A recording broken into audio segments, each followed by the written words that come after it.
ma vie, dans mon cœur. Je voulais juste donner aussi quelques petites nouvelles. Oui, juste avant que j'oublie. On peut mettre à jour le bottin téléphonique. Mettre à jour le bottin, oui, on peut utiliser, je ne sais pas lequel tu veux, Claudie, mais on veut mettre à jour le bottin téléphonique de l'Église. Donc, pendant le message, c'est normal, ça va circuler. Je sais que vous m'écoutez, vous allez juste écrire votre numéro, votre adresse. Ça ne devrait pas être compliqué, prendre beaucoup d'espace dans votre cerveau. Alors, on fait circuler ça. Vous allez juste nous donner, si on n'a pas vos infos, mettez-les ici. Si vous ne voulez pas qu'on ait votre numéro de téléphone, mettez-le pas. Vous ne mettez pas votre courriel, vous comprenez? Mettez les informations qu'on peut circuler à l'Église, mais évidemment, on aimerait avoir un numéro de téléphone pour pouvoir vous appeler. Pour nous, c'est vraiment important. Émilie va faire circuler ça tout de suite. Et ça ne gêne pas pendant le message. Il n'y a pas de problème pour ça. Merci, Émilie. On veut offrir d'abord nos sympathies à Mme Phillips qui a perdu sa sœur Mildred il y a quelques semaines de cela. Nos condoléances, notre chère sœur. Je sais que tu as pu aller aux funérailles avec Steve et Andrea. Merci Seigneur que tu as pu être là avec elle et que le Seigneur te console, ma sœur, avec ce départ. Vous aussi me partagez une bonne nouvelle dans la famille Phillips. Il semble que James Phillips va sortir de l'hôpital aujourd'hui. Nous remercions le Seigneur pour le nouveau foie qu'il a. Il a toujours besoin de convalescence, de se reposer. Ce n'est pas un bon temps maintenant de lui faire des gros repas. Ce n'est pas le temps pour ça, ni d'aller le visiter en grand nombre. Il m'a dit qu'il a un peu de difficulté encore à parler. Donc, on va lui donner quand même un peu d'espace du repos, mais on est reconnaissant. Merci Seigneur, n'est-ce pas, qu'il va pouvoir revenir à la maison. C'est une grande bénédiction. Malheureusement, j'ai appris que notre frère Léonce a tombé et s'est fracturé le bassin. Il est à l'hôpital des vétérans, donc sur le boulevard des anciens combattants. J'ai su ça de Victor qui m'a appelé de l'Angleterre parce qu'il se rappelait juste du numéro à Victor. Donc, ça m'a encouragé qu'il connaissait le numéro à Victor. Victor m'a relayé l'information. On peut aller le visiter, l'encourager. Sa maison déjà est en vente. Il se prépare pour aller dans un centre de personnes âgées. Ça va être un peu compliqué avec cette fracture, mais il semble qu'il y en a pour quelques semaines. Donc, prions pour notre frère bien-aimé, Léonce Ledoux, et ça explique pourquoi il n'est pas avec nous aujourd'hui. J'aimerais aussi vous demander de tourner, s'il vous plaît, dans vos Bibles, dans l'Évangile selon Luc. On retrouve dans la bonne parole de Dieu ce matin un passage merveilleux, un passage après un été où on a pris quelques semaines, quelques mois de congé. On se replonge dans l'Évangile selon Luc et je vous invite de tourner dans Luc chapitre 12, les versets 22 à 34. Luc chapitre 12, les versets 22 à 34. Je ne lirai pas le passage parce que Richard a lu le passage parallèle il y a quelques instants. Je vais plutôt le lire dans chaque section lorsqu'on va le décortiquer ensemble. Ce qui est important de retenir au départ, c'est qu'au verset 22, la parole de Dieu nous dit que Jésus dit ensuite à ses disciples. C'est-à-dire que le ensuite du verset 22 reconnecte avec la portion précédente des versets 13 à 21 qu'on a vu ensemble il y a quelques mois. Donc avant de se plonger dans notre texte, on a besoin de se rappeler un peu ce que le Seigneur Jésus a dit dans les versets 12 à 21. Jésus fait appel à un homme. En fait, c'est un homme qui interrompt Jésus lorsqu'il est en train de parler et lui demande de régler une affaire entre lui et son frère, l'héritage, le testament. Et il dit au verset 13, « Maître, dis à mon frère de partager avec moi notre héritage. Viens m'aider à régler mon problème financier. » Et comme on a vu au verset 14, le Seigneur Jésus n'embarque pas là-dedans, il ne veut rien savoir. Il profite plutôt de l'occasion pour adresser le cœur de cet homme, le cœur de la foule et notre cœur ce matin, en faisant un avertissement. L'avertissement, vous le voyez au verset 15, « Gardez-vous de toute avarice. » Gardez-vous de l'avarice qui est l'amour de l'argent, l'amour des possessions, l'amour des trésors. Et vous vous rappelez que le Seigneur Jésus, pour enseigner à cet homme, pour enseigner à la foule et pour nous enseigner, a fait une histoire, une parabole, une histoire inventée dans le but d'enseigner une vérité profonde. L'histoire, la parabole, vous la voyez dans votre Bible, dans Luc chapitre 12, dans les versets 16 à 20. C'est l'histoire du riche insensé, un riche qui réussit dans ses affaires, un riche qui a déjà un bon compte de banque, un riche qui dit, écoute, ça va déjà tellement bien que je vais abattre mes greniers et je vais bâtir des plus grands greniers. Hein? Ce serait l'équivalent aujourd'hui d'ajouter un ou deux ou plusieurs garages à la maison. Ce serait l'équivalent d'aller à la banque pour ouvrir, pour investir. Ça va bien, ça va tellement bien que je veux agrandir, c'est le temps d'en profiter. Plus, c'est mieux. Plus j'en ai, mieux je serai. Plus je serai confortable, plus je serai en sécurité. Jésus, ici, veut adresser le danger de se confier dans ses possessions. Parce que l'homme, dans cette parabole, vous le voyez dans les versets 16 à 20, croyait dans la sécurité et le plaisir de ses biens plutôt que le Seigneur. Il avait un faux sentiment de sécurité, croyant que le succès, son bien-être, reposait sur le fait d'avoir beaucoup de choses. Et il cherchait son plaisir personnel. Et au verset 20, le Seigneur Jésus enseigne toute une vérité profonde en disant dans la parabole, « Insensé, cette nuit même, ton âme te sera redemandée. Et ce que tu as préparé, pour qui en sera-t-il? Ça va donner quoi d'avoir les greniers pleins si ce soir même tu meurs et que tu rencontres ton Créateur? » Le Seigneur Jésus intervient dans la discussion qui se passe à l'intérieur de cet homme, qui demande le partage de l'héritage. Le Seigneur Jésus voit le cœur et en enseignant, il intervient dans sa vie. Il lui dit par la bande, « T'agis en insensé. » Ça ne fait pas de sens, c'est fou, c'est un manque de sagesse que de te préoccuper tellement de choses terrestres, de choses passagères qui sont pour un moment et qui passent par la suite. Ce texte nous rappelait la brièveté de la vie et de nos biens terrestres. Je vous ai dit, j'ai déjà fait 3 funérailles depuis que je suis revenu. 2 des 3 funérailles, c'est des personnes dans la cinquantaine. 50 et 54. À chaque fois que tu vas aux funérailles, c'est jeune pour partir 50 ans. C'est jeune pour certains, j'ai encore 39 pour un mois. Qu'est-ce que tu veux, hein? Mais on comprend, hein? Ça passe vite, la vie.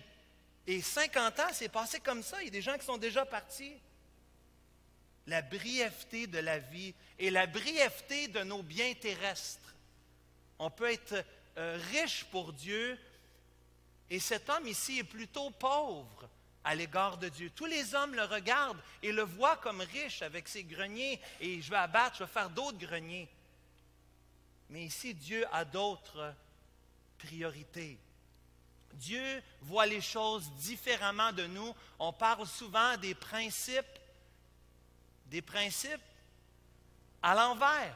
Les principes de Dieu sont à l'envers des principes du monde. Cet homme d'une grande richesse, au fond, était très pauvre aux yeux de Dieu. Dieu a une pensée éternelle. Il voit les choses à long terme. Il voit le royaume. Et nous avons ici, dans les versets 16 à 20, un contre-exemple. Dans notre texte aujourd'hui, les versets 22 à 34, nous aurons un exemple positif, un exemple à suivre. Si dans la parabole, la section précédente, Jésus adresse celui qui s'appuie sur ses richesses, ici, dans le passage des versets 22 à 32, Jésus s'adresse à celui qui s'inquiète pour les choses essentielles de la vie. J'aime la parole de Dieu parce qu'elle est équilibrée. Elle adresse le cœur de tous. Elle adresse le cœur du riche, elle adresse le cœur du pauvre. Elle adresse le cœur de celui qui se confie dans ses richesses. Elle adresse le cœur de celui qui aimerait posséder et en avoir plus. Dieu nous parle ce matin par l'entremise de son Fils Jésus. Dans la péricope que vous voyez devant vous, Luc chapitre 12, les versets 22 à 32. Et l'idée principale ici, je crois que le titre, si le titre serait de ne pas être inquiet, l'idée principale ici, dans le texte que Richard a lu, le passage parallèle, l'idée principale, c'est que Dieu nous fait appel à nous afin de ne pas nous inquiéter en faisant confiance à Dieu. Dit autrement, nous allons voir le chemin pour être riche selon Dieu et que ce chemin pour être riche selon Dieu, c'est une dépendance envers lui. Évidemment, quand on s'inquiète, quand on est perturbé, quand on est anxieux, ça ne l'aide pas de dire à l'autre personne « arrête de t'inquiéter ». D'habitude, quand on est anxieux, quand on est inquiet, on est préoccupé, ça devient émotif. Vous comprenez? On passe par un temps difficile. Pourtant, Jésus ici ne lésigne pas, ne passe pas à côté de nous dire de ne pas s'inquiéter. Il le dit avec des impératifs. Il le dit d'une façon affirmative, claire et directe. Regardez, vous êtes dans Luc chapitre 12, regardez au verset 22, « Ne vous inquiétez pas ». Regardez au verset 26, « Pourquoi vous inquiétez-vous » Regardez au verset 28, « Gens de peu de foi ». Regardez au verset 29, « Ne soyez pas inquiets ». Verset 32, « Ne crains point ». L'idée principale, c'est de ne pas craindre, de ne pas s'inquiéter, de ne pas être anxieux. Jésus te dit ce matin, Jésus me dit ce matin de ne pas nous inquiéter. Mais Jésus, ce qui est merveilleux avec lui, dans toute sa sagesse, dans toute sa bonté, sa grâce envers nous, il nous donne des raisons pour ne pas s'inquiéter. Il nous donne ce matin 3 raisons. J'en avais 5 cette semaine, mais je suis rendu à 3 pour que ce soit plus simple et plus clair. 3 raisons pour ne pas s'inquiéter. La première raison se voit au verset 23. Jésus dit à ses disciples, « C'est pourquoi je vous dis, ne vous inquiétez pas pour votre vie de ce que vous mangerez, ni pour votre corps de quoi vous serez vêtus. La vie est plus que la nourriture, et le corps plus que le vêtement. » La première raison, c'est que la vie, c'est plus que la nourriture et le vêtement. Il y a quelque chose dans ta vie, dans ma vie, qui est plus important que les bases de la vie. L'apôtre Paul disait, « Si nous avons la nourriture et le vêtement, cela nous suffira. » Oui, Rosa, cela nous suffira. Et pourtant, Jésus dit, même ça, ce n'est pas ce qui est le plus important. Il y a quelque chose de plus important que ça. Jésus n'est pas en train de dire que ce n'est pas bon d'avoir de la nourriture, ce n'est pas bon d'avoir des vêtements. Ce n'est pas ça qu'il dit. Mais il dit ailleurs, l'homme ne vivra pas de pain seulement, mais de toute parole qui sort de la bouche de Dieu. Luc chapitre 4. Au verset 4, une citation de Deutéronome 8, verset 3. Il y a quelque chose de plus important et c'est ta relation avec Dieu. C'est d'être à l'écoute de Dieu, c'est de connaître Dieu, de l'aimer, de le servir. Oui, la nourriture, le vêtement, c'est important, mais Dieu est encore plus important. Jésus est ma priorité. Dieu est ma priorité. Jésus l'a dit dans Jean chapitre 4, « Ma nourriture, c'est de faire la volonté de mon Père. » Ce que j'ai besoin dans ma vie, c'est de connaître le Seigneur, de le suivre. Vivre, c'est plus que posséder. Rappelez-vous le Notre Père, la prière dominicale. « Voici comment vous devez prier. Notre Père qui es aux cieux, que ton nom C'est correct, vous pouvez le faire. Que ton nom soit sanctifié, que ton règne vienne, que ta volonté soit faite sur la terre comme au ciel. Donne-nous aujourd'hui notre pain quotidien. Est-ce qu'il demande pour la nourriture en premier?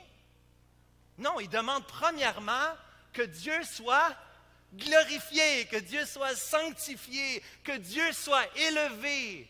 Ça, c'est la priorité. Quand je prie, c'est la première chose. Seigneur, c'est toi, tu es sur le trône, tu règnes, tu as changé ma vie, tu as la première place dans ma vie.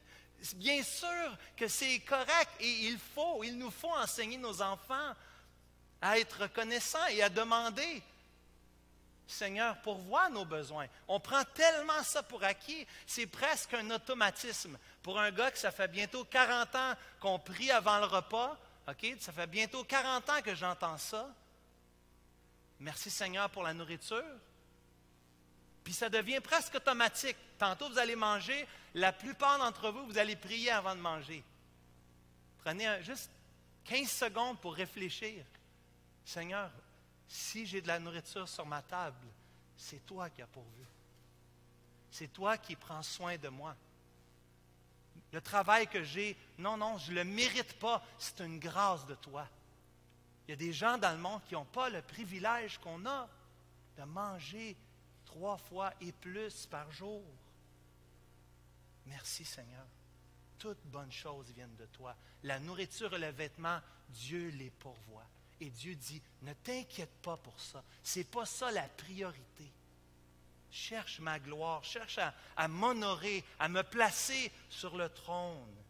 Les besoins, ce que j'aime dans Notre Père, les besoins de notre quotidien sont placés dans les mains du Seigneur et sont en vue d'une relation personnelle avec lui.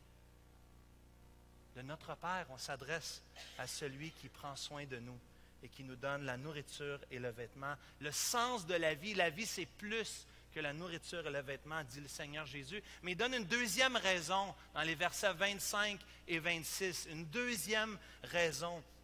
Il dit que s'inquiéter, c'est inutile. Ça donne à rien. À quoi ça sert? Jésus ici va prendre 2 analogies, 2 illustrations très simples dans le but de nous demander de réfléchir, de considérer. La stratégie de Jésus est simple. Il prend un argument du plus petit au plus grand. Un argument du plus petit au plus grand. Si une chose, si c'est vrai pour cette chose-là, à combien plus forte raison c'est vrai pour quelque chose de plus grand? Regardons les versets 24 à 26. Première illustration, les oiseaux, les corbeaux. Considérez les corbeaux. Ils ne sèment ni ne moissonnent. Ils n'ont ni cellier ni grenier. Ils n'ont pas besoin d'abattre eux autres. Ils n'ont pas de réserve. Et Dieu les nourrit. Combien ne valez-vous pas plus que les oiseaux? Qui de vous, par ses inquiétudes, peut ajouter une coudée à la durée de sa vie? S'inquiéter, ça ne sert à rien. Regarde, considère, réfléchis, médite juste sur les oiseaux pour un instant. Des oiseaux, en plus, ici, Jésus, le connaissant, il le fait exprès. Il prend des corbeaux. Les corbeaux sont des animaux impurs. Même des animaux impurs, même un corbeau, ça a de la valeur, non? Ce n'est pas l'idée que le corbeau n'est pas travaillant. Ce n'est pas l'idée que lui, il ne se fait pas de réserve, il n'est pas comme la fourmi. Ce n'est pas l'idée ici. L'idée, c'est que le corbeau, quand il a besoin d'un ver de terre ou d'un insecte pour manger, il n'est pas anxieux pour ça. Dieu prend soin de lui. Il y en a des fourmis. Il va en trouver des vers de terre ou peu importe ce qu'il mange. Il n'est pas anxieux. Regarde le corbeau. Et en plus, les corbeaux semblaient que c'était un animal qui n'était pas très respecté parmi la population.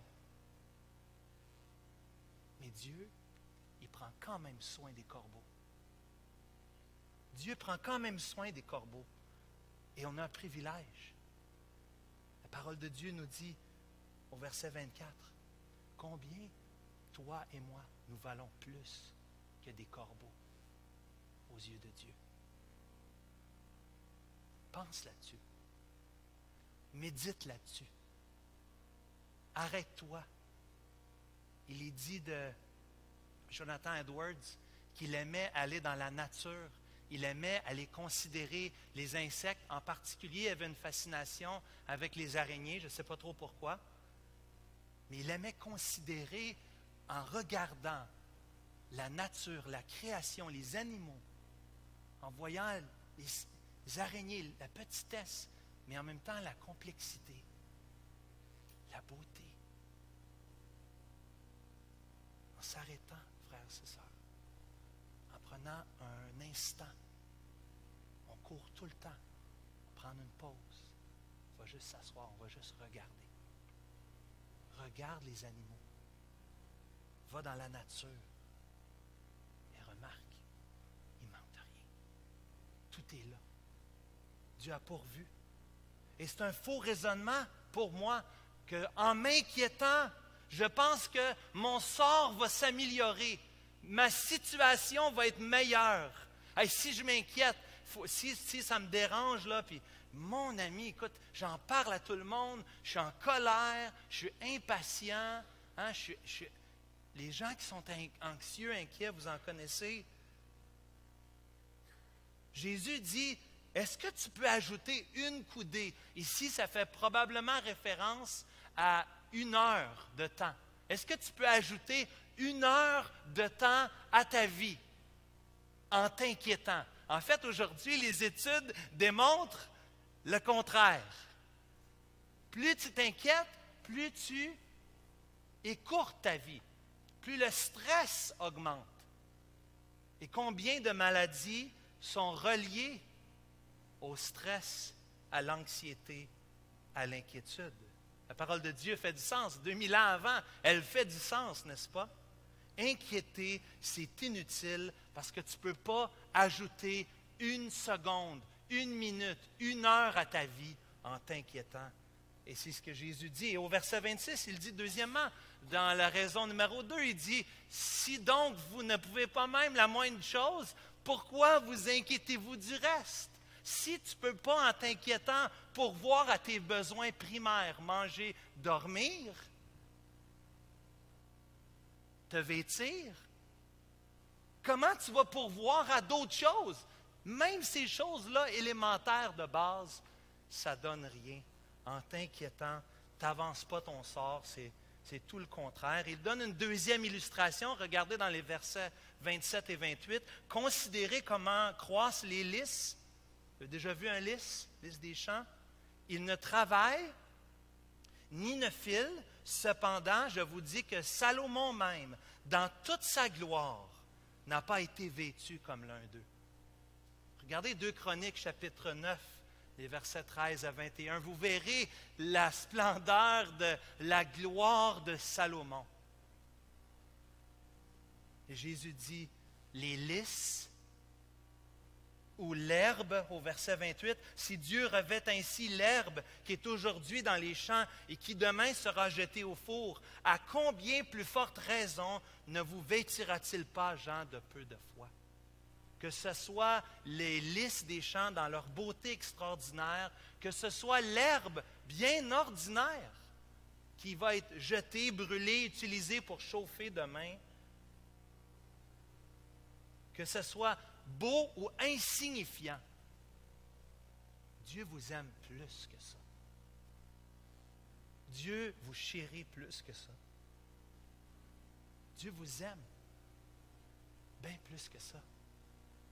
La parole de Dieu nous dit dans Romains 8, verset 32, qu'il n'a pas épargné son propre Fils parce qu'il t'aime.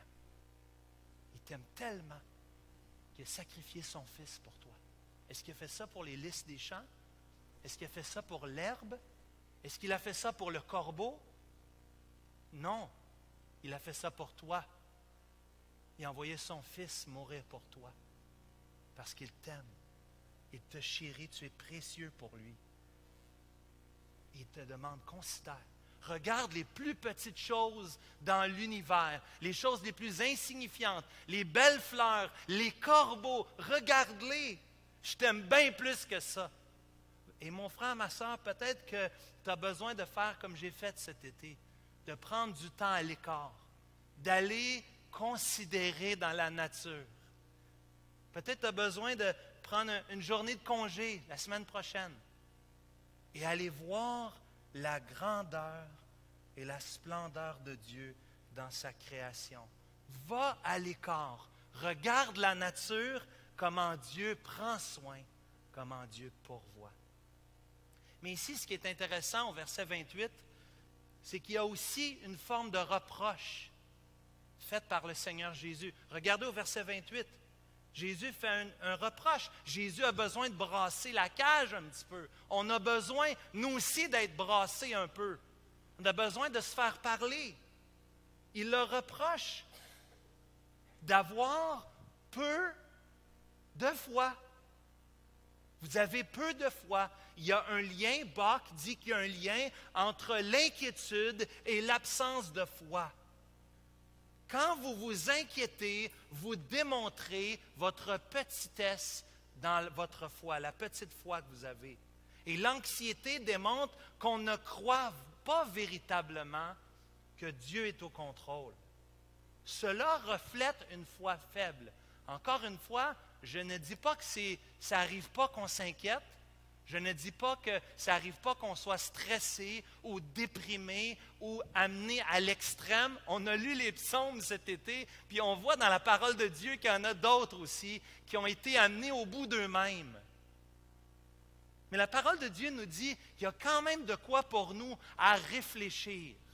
Si je suis anxieux, si je suis inquiet, cela est un thermomètre dans ma vie spirituelle. Dieu veut faire l'examen de ton cœur, de mon cœur, et Dieu te permet que tu aies un indicateur, comme une lumière sur l'habitacle de ta voiture, comme ton téléphone qui va dire batterie faible.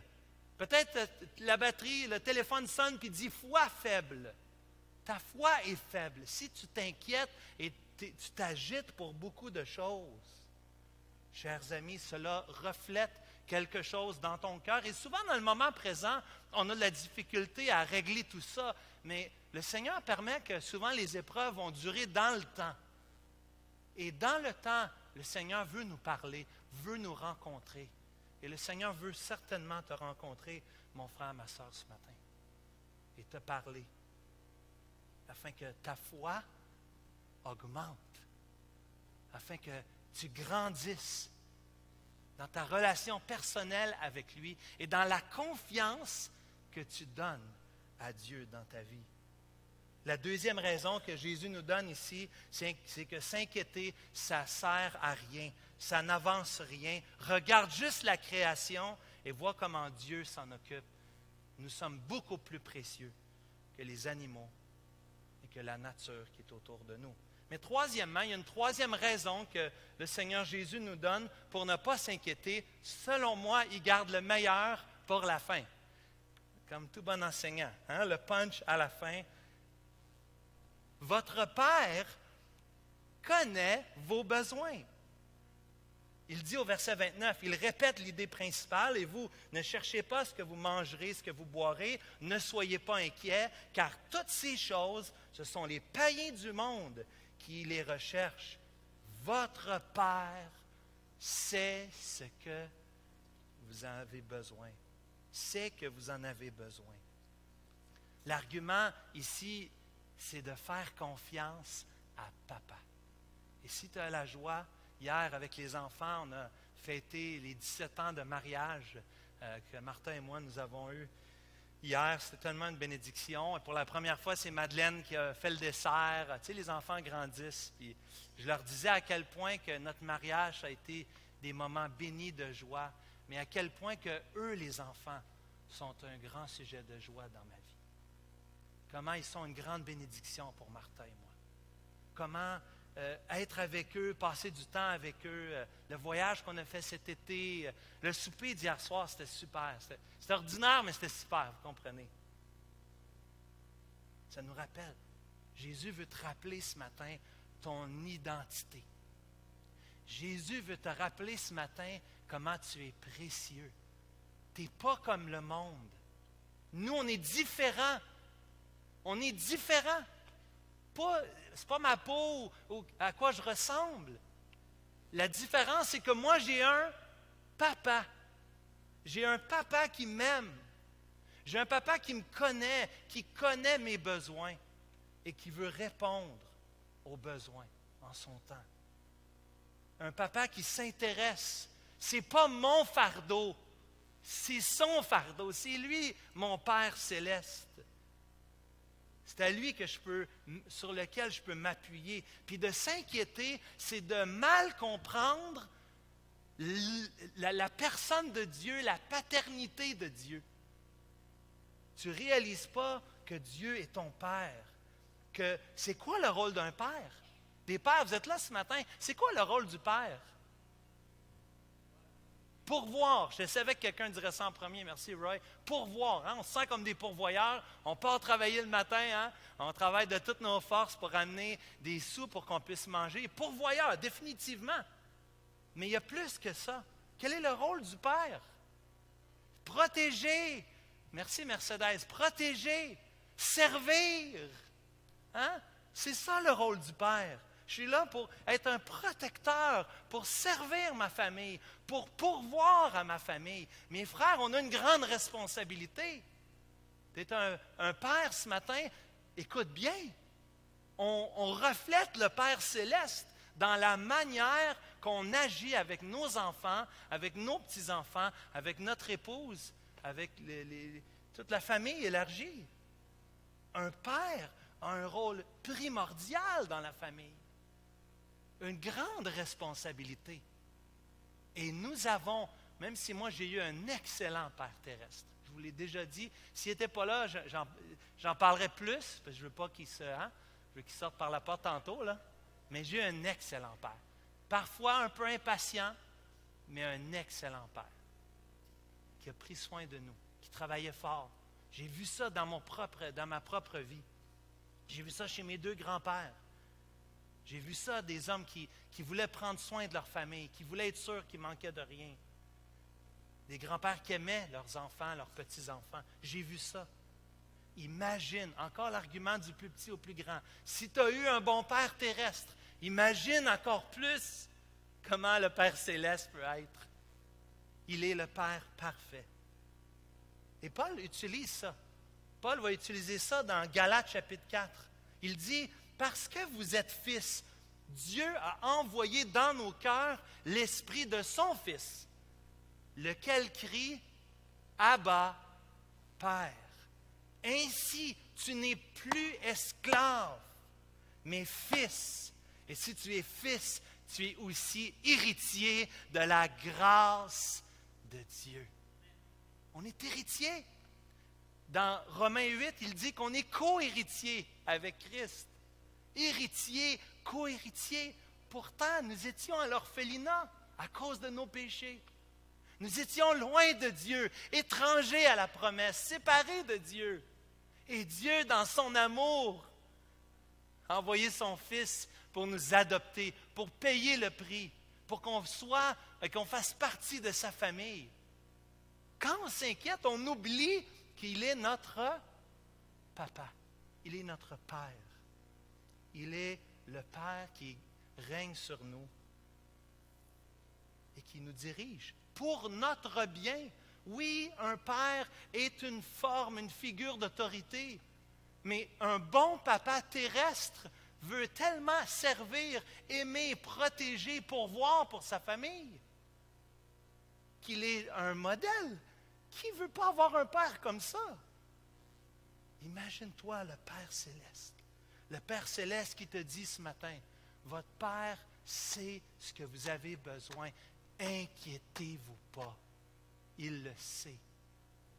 Il le sait, il vous aime.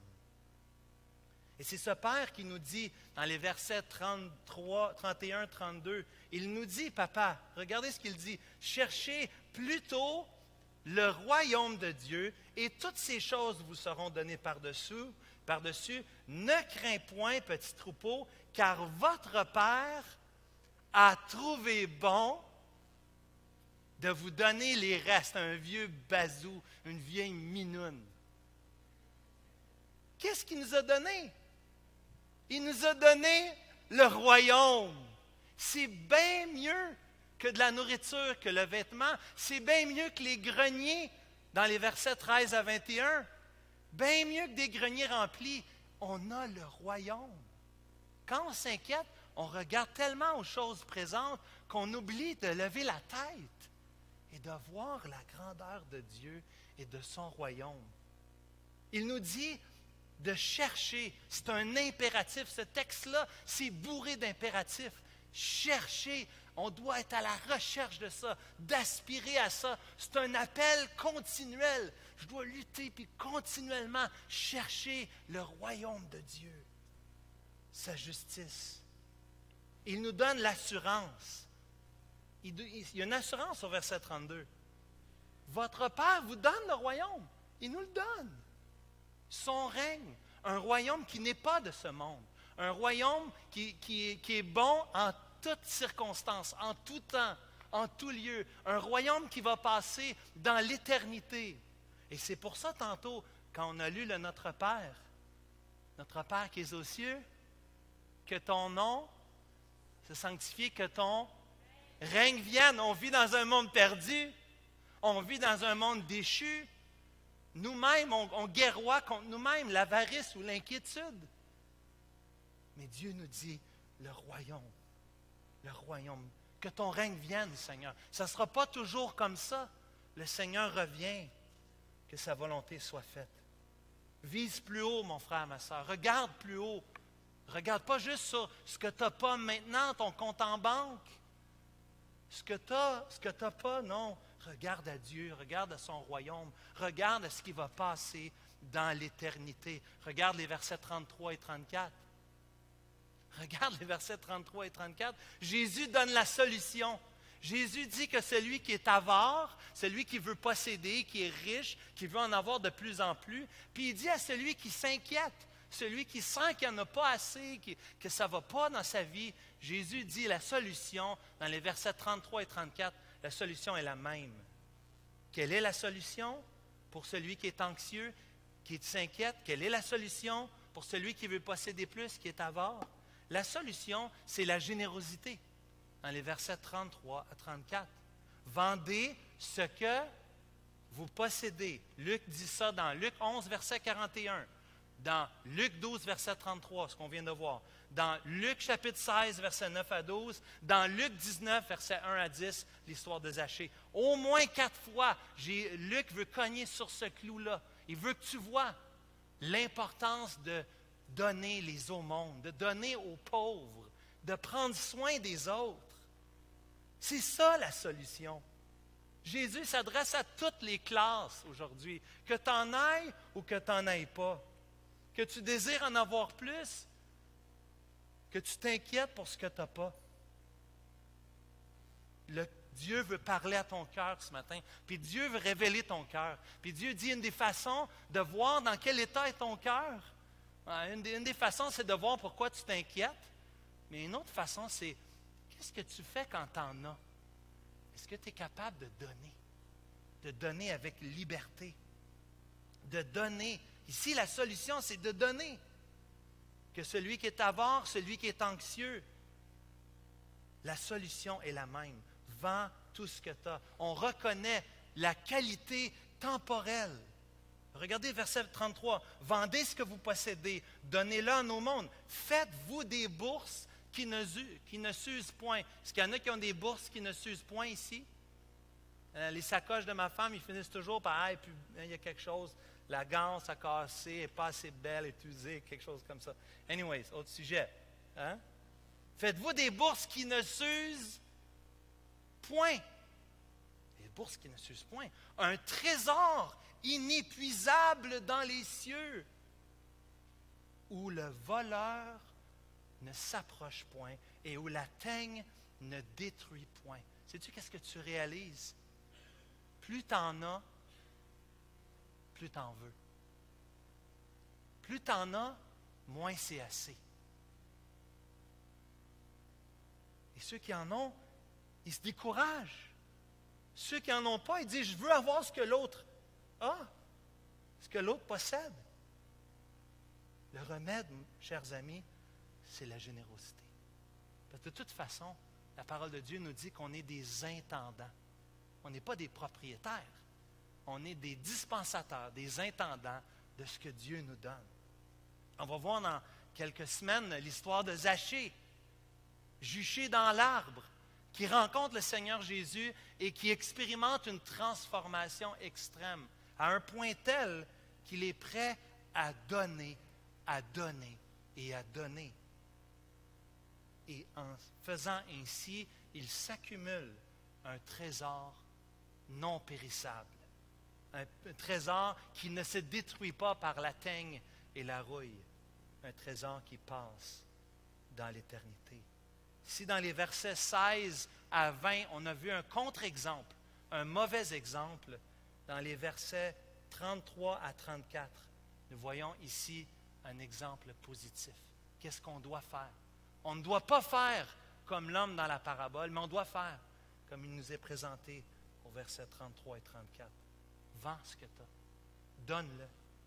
Fais bénéficier à d'autres. Investis dans l'éternité. Sois généreux. Généreux avec ce que tu as, tes possessions. Mais aujourd'hui, une chose qui est précieuse, c'est le temps. Vous êtes d'accord? On court tous après le temps. Peut-être c'est de donner du temps à quelqu'un qui ça vaut de l'argent. De donner de l'affection à quelqu'un. Les gens sont prêts à payer une centaine de dollars de l'heure pour que quelqu'un les écoute. Peut-être que ça serait bon qu'on fasse ça dans la famille de Dieu, n'est-ce pas? Donner du temps aux autres. En conclusion, ce matin, vous êtes plus important que les corbeaux, que les lys. Vous avez un Père qui est dans les cieux, un Père merveilleux. Comme l'homme riche ou les disciples, pensez aux corbeaux, pensez aux lys, à l'herbe des champs. Rappelle-toi que Dieu t'aime. Il est ton papa. Il veut prendre soin de toi. Et ton papa possède toutes choses. Il veut de ton côté que tu puisses donner généreusement, de prendre soin des autres. Parce que là où est ton trésor, là aussi sera ton cœur. Seigneur Jésus, c'est avec humilité qu'on s'approche de toi aujourd'hui. Nous voulons te remercier, Seigneur, d'avoir enseigné d'une façon si directe et si souvent concernant les possessions terrestres. On a vraiment l'impression d'être dans un monde à l'envers quand on t'entend, Seigneur Jésus. C'est tellement contraire aux principes d'aujourd'hui. Aujourd'hui, on dit qu'on mérite quelque chose. Moi, j'ai travaillé pour. Toi, Seigneur, tu nous dis, donne. Jésus, merci parce que tu t'es donné toi-même. Tu as fait ce qu'on ne pouvait pas faire. Tu nous as procuré ce qu'on n'aurait jamais pu acheter. Tu nous as procuré le royaume, la vie éternelle, par ton sang précieux. Oui, Jésus, tu nous aimes plus. Père, tu nous aimes plus. Saint-Esprit, tu nous aimes plus que n'importe quel élément de la nature ou animal dans la création. Nous voudrions que chaque personne ici connaisse l'amour du Christ. Cet amour extrême que de donner sa vie pour ses amis. Je prie, Seigneur, s'il y a quelqu'un ici qui ne te connaît pas, de ne pas quitter cette place, d'aller voir quelqu'un, de rencontrer quelqu'un d'une façon toute spéciale et de poser des questions concernant la vie éternelle, le royaume. Père, nous te remercions cette semaine pour Delphine qui a fait profession de foi après avoir été visitée par François et par Rémi, Seigneur. Nous bénissons ton nom parce que tu as touché son cœur. Et te demandons, Seigneur, que tu touches beaucoup de cœurs cette semaine et surtout dimanche prochain avec les baptêmes. daigne utiliser le témoignage de nos sœurs afin que ton nom soit glorifié. Nous te bénissons dans le nom de Jésus.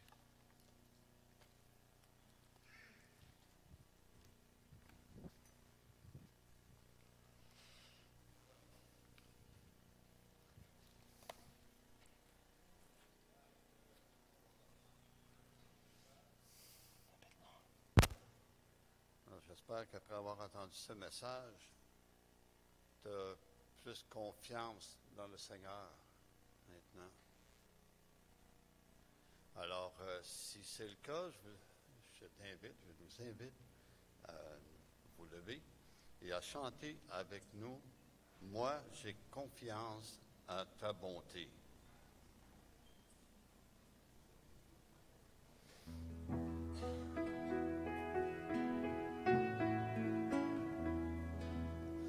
Moi, j'ai confiance en ta bonté. Moi, j'ai confiance en ta bonté.